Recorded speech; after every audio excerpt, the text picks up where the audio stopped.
After studying this module, you shall be able to 1. Know the meaning of financial management. 2.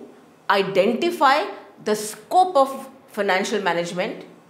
3. Learn various functions of financial management. And lastly, know the different types of financial decisions.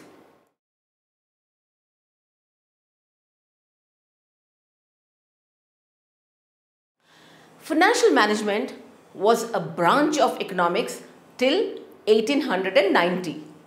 But after that, its importance grew and it was realized then and evolved as a dynamic and an important subject. Financial management deals with the financial decisions making. It is primarily concerned with planning and controlling the financial resources of an enterprise. It encompasses procurement of the funds in most economic manner and utilization of the funds in most effective way. There are no executive development programs titled production management for non-production executive or marketing management for non-marketing executives and so on. But there are books and programs titled finance for non-finance executives. The reason is obvious. The common thread running through all the decisions taken by various managers is money. The research and development manager has to justify the money spent on research. Materials manager has to keep optimum level of inventory in stores. If he keeps more inventory than required, he is storing money without returns. Similarly, advertisement requires outflow of money. So, sales and marketing division has to justify the expenses.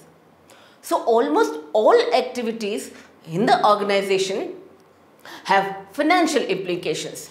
Therefore, finance manager is involved in most decisions of the organization. Evolution of financial management. Financial management evolved over the past 50 years. Initially, as we said earlier, it was a branch of economics. It has emerged as distinct area of study during second half of the 20th century. The evolution of financial management is divided into 3 phases. These 3 stages of its evolution are the following. 1. Traditional phase. In this phase, finance manager was concerned with only record keeping, preparing different reports and managing cash. He was called upon for his specialty for sporadic events like promotion, amalgamation, reorganization, expansion and liquidation, etc. To manage funds for these events was considered an important function of financial manager.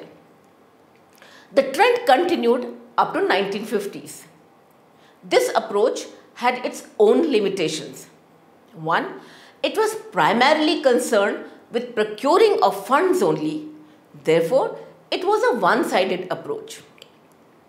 Secondly, the approach focused on corporate enterprises. Non-corporate entities like sole traders and partnership firms remain outside its scope. Thirdly, it placed more importance to particular events like incorporation mergers, consolidation, etc. And therefore, the financial manager was called upon to exercise his skills only in these important events, not realizing that the finance manager's function is an ongoing process. Fourthly, this approach placed more importance on long-term funds. It ignored that funds are also required for short-term needs and the emphasis on short term was ignored. Second, transitional phase. During this phase, importance was given to the problems faced by the finance managers. The problems related to funds analysis, planning and control were given more attention in this phase. Thirdly is the modern phase. The role of finance manager changed and scope of finance function widened with time as there was increase in completion and growth in business. The finance function was not restricted to just procuring funds and only at episodic events, but the need for optimum utilization through analytical decision making was also felt. Now, a financial manager procures funds, takes decisions on allocation of funds by analyzing various projects and monitors the results of his decisions. He deals with variety of situations in any organization. He has to counter inflation and hedge foreign exchange exposure. Financial function not just had a broader view, it also became a continuous function. Financial manager today has to decide upon capital structure by analytically finding that level where the cost of funds is minimum and the value of firm is maximum. This approach overcame almost all the limitations of the traditional approach. The finance function became a continuous activity. Focus was not just on long-term funds but also on short-term funds requirements. It became a more analytical and dynamic activity rather than a passive job of procuring funds only. It may be noted that this modern phase is still going on. Functions of financial management. As the scope of financial management was limited in the traditional phase, the function of a financial manager was also limited to the procurement of funds. Whenever funds were required in the organization, the finance manager was called upon to arrange them in the most cost-effective manner. But with the advent of modern phase after 1950, the function of financial manager also widened. Since finance is linked with all other functions in the organization, that is production, research, marketing, etc., the finance manager's presence is required at every moment whenever any decision involving funds has to be taken, whether it is raising funds, utilization of funds or distribution of surplus funds. Finance functions therefore includes 1. Investment decisions, that is capital expenditures decisions which are long term and working capital decisions which are short term. 2. Financing decisions, and third, dividend decisions. These functions are performed simultaneously and continuously in the normal course of business. They do not necessarily occur in sequence. In addition, he is also responsible for financial planning and control. The financial manager acts as a link between the organization and the capital markets. Investment decisions. Firms have to allocate their scarce resources. Investment decisions can be classified into two broad categories. One is long-term investment decisions and the other is short-term investment decisions. The long terms are also called as capital expenditure decisions, whereas the short terms are called as working capital decisions. Capital expenditure decisions. Now this involves the decision of allocation of capital to long-term assets, For example, whether to buy a plant and machinery or not. These can be accept and reject decision, where a particular project is taken up or not. Or these can be mutually exclusive decisions, where the decision taken is one amongst the available options. Another type of capital expenditure decision is as to time when the plant must be replaced, called as replacement decisions. Before taking such decisions, profitability of new investment must be evaluated. The profitability is evaluated by discounting future benefits at an appropriate cut-off rate. That is, the rate at which the discounting has to be done, which generally is the cost of capital to the firm or the minimum required rate. This could also be the opportunity cost of investing elsewhere. But there are two main problems associated with the decisions. Firstly, the future benefits are uncertain as they have to be predicted right away. So there is always an element of risk.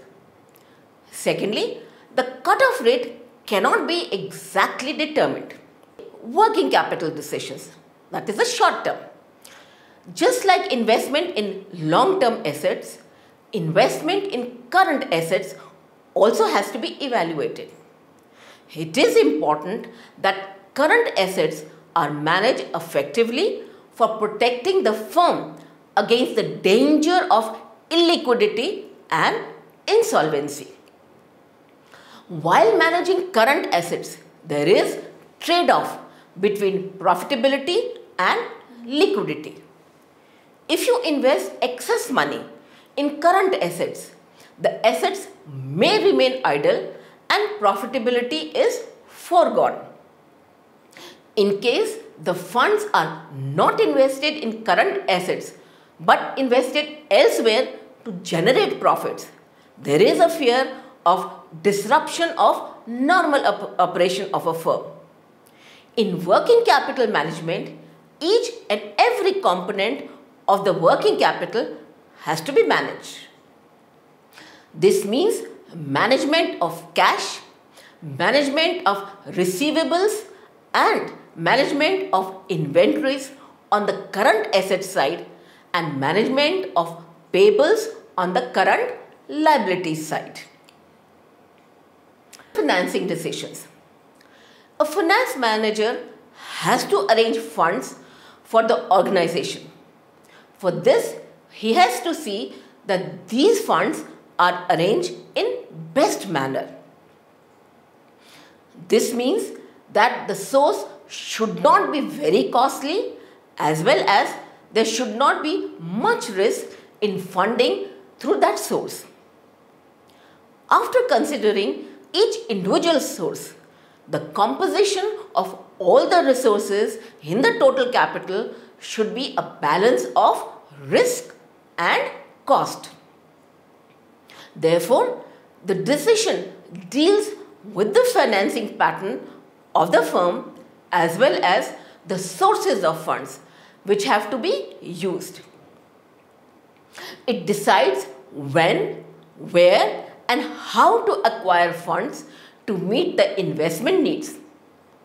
In financing decision, the most important issue is to determine the proportion of equity and debt, which is also known as capital structure. Increase in debt increases the return on equity provided. Rate of return in the business is higher than the rate of debt. But it also increases the financial risk of the business. Equity has the benefit that there is no commitment to repay the capital, nor fixed return has to be paid even if there are substantial gains. The debt has to be served by paying regular interest as well as repayment of principal, whether or not the business is generating profits. Dividend decisions. This decision determines the appropriation of after-tax profits of the firm. The profits that remain after tax can either be distributed to the shareholders in form of dividends, or they can be reinvested in the business. The decision has to be carefully taken. If more dividends are paid, reinvestment will be less and growth slow. If less dividends are paid, the shareholders' expectation will be unfulfilled. Paying will also mean outflow of cash. Legal provisions have also to be looked into before making the decision. The finance manager may also decide to distribute dividend in the form of bonus shares, as it will not necessitate the outflow of cash, and the shareholders also feel satisfied. If the shareholders are interested in having cash, they can sell their bonus shares in the market. Financial goals and objectives. A finance manager must have some goal or objective which should be the firm's goal, in the light of which he has to take decision. The goal will provide a direction to the finance manager in analyzing different decisions. The goal is generally defined in terms of maximizing some function or variable. The variable should tend to maximize the economic welfare of shareholders. In order to take the best decision in the direction towards achieving goals, it is necessary that the goal and objectives should be well defined. That is, they should be clear and unambiguous, and they should come with a clear and timely measure.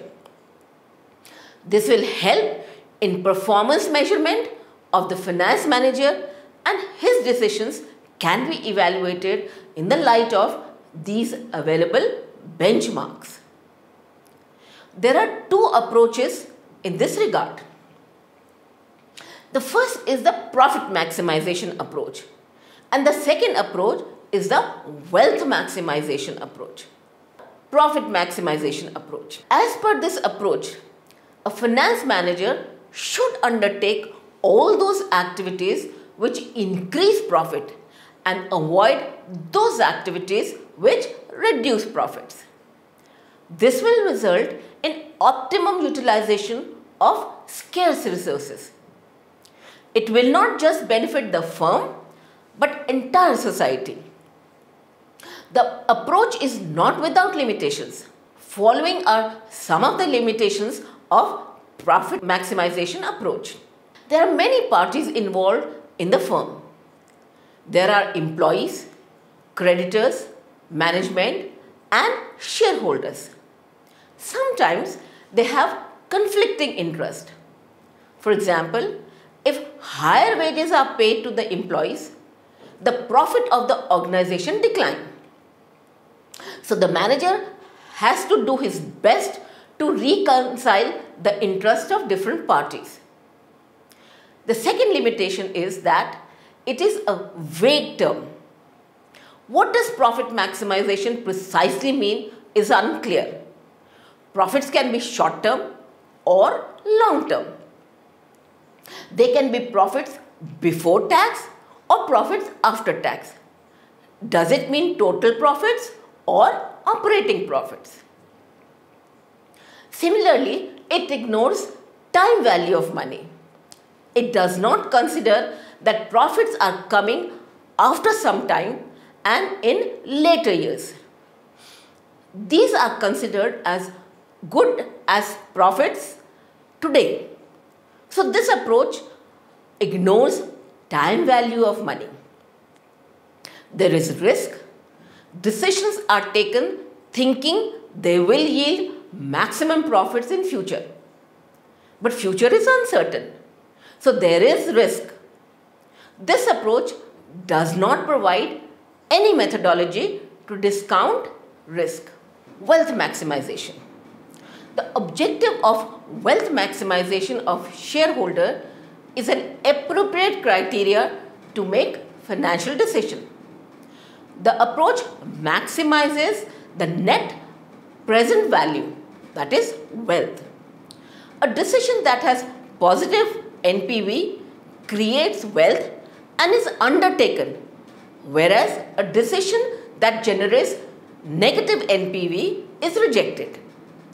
The net present value or wealth is based on cash flows. So this approach automatically addresses two problems which were present in the profit maximization approach. These are, it is not vague, as cash flows are very specific, unlike profits. It takes into consideration the time value of money. It gives less weightage to the cash generated at a later point of time in comparison to cash generated today. The third problem of risk is also addressed to some extent, as discounting is done taking appropriate discount rate considering the level of risk. If the level of risk perceived is higher, a higher rate of discount is used to calculate the present value of cash flows, thus automatically addressing the problem of risk. But this approach is also not without limitations. One, the wealth maximization implies the increase in the prices of shares. So as the financial managers takes correct investment decision, financial decisions and dividend decisions, the price of share would increase. But capital markets are not always efficient. The effect of a decision may not be reflected in the price of a share. Besides, there are other factors which influence the market price of a share. Profit maximization versus wealth maximization. The profit maximization goal tends to increase the overall profits of the firm. It does not consider the risk or time value of money. It makes no difference whether decision increases or decreases the earning per share. Whereas wealth maximization considers cash flows, impact of dividends, earning per share, etc.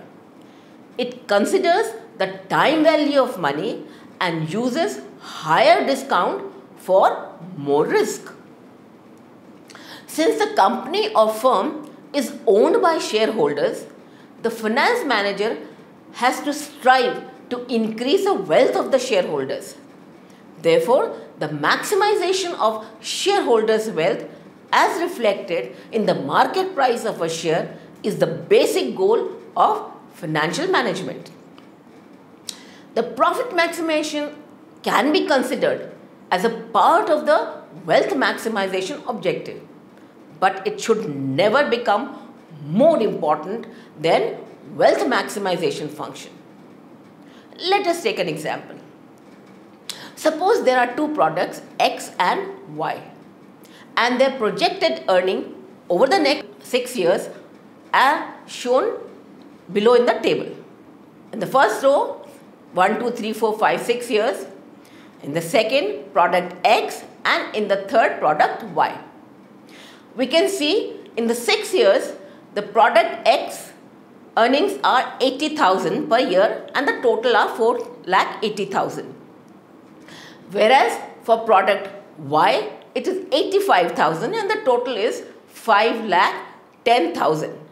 These are the projected earnings. The profit maximization approach is concerned with more and more profits. Therefore, this approach will favor product Y over product X, as it will generate 30,000 more over a period of 6 years. If product Y is more risky than product X, then the decision is not as straightforward as the figures seem to indicate. It is important to realize that a trade-off exists between risk and return. Stockholders expect greater returns from investments of higher risk and vice versa. To choose product Y, stockholders would demand a sufficiently large return to compensate for the comparatively greater level of risk. Profit maximization does not consider risk or uncertainty, whereas wealth maximization considers both risk and uncertainty.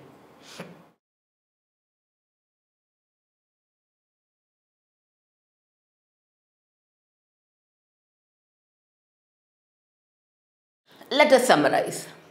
Financial management was a branch of economics till 1890, but after that its importance grew and was realized, and therefore this evolved as a very dynamic and important subject. Repeat. Financial management deals with financial decision making. It is primarily concerned with planning and controlling the financial resources of an enterprise. There are two approaches to financial management or finance functions, namely traditional approach to finance function and modern phase, which came after 1950. The traditional approach to finance function, the finance manager was concerned with the record keeping, preparing different reports and managing cash. He was called upon for his specialty for sporadic events like promotion, amalgamation, reorganization, expansion and liquidation, etc. In modern phase, that is after 1950, the role of finance manager changed and scope of finance functions widened with time as there was increase in competition and growth in business.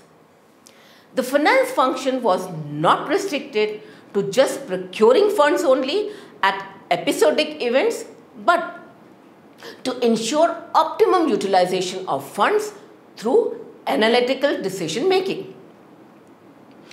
As the scope of financial management was limited in the traditional phase, the function of a finance manager was also limited to the procurement of funds. But with the advent of modern phase after 1950, the function of financial manager also widened. Now the finance functions include investment decision, financing decisions and dividend decisions. Investment decisions are related with fixed assets called as capital budgeting decisions, and also to current assets called as working capital management. Capital expenditure decisions are the long-term decisions involving allocation of capital to long-term assets like plant and machinery, etc. Working capital decisions are the short-term decisions related with investment in current assets. Financing decisions are related with arrangement of funds for the firm. Dividend decisions determine the appropriation of after-tax profits of the firm. There are two objectives of the financial management. One is maximization of profits of the firm and the other one is maximization of shareholders' wealth.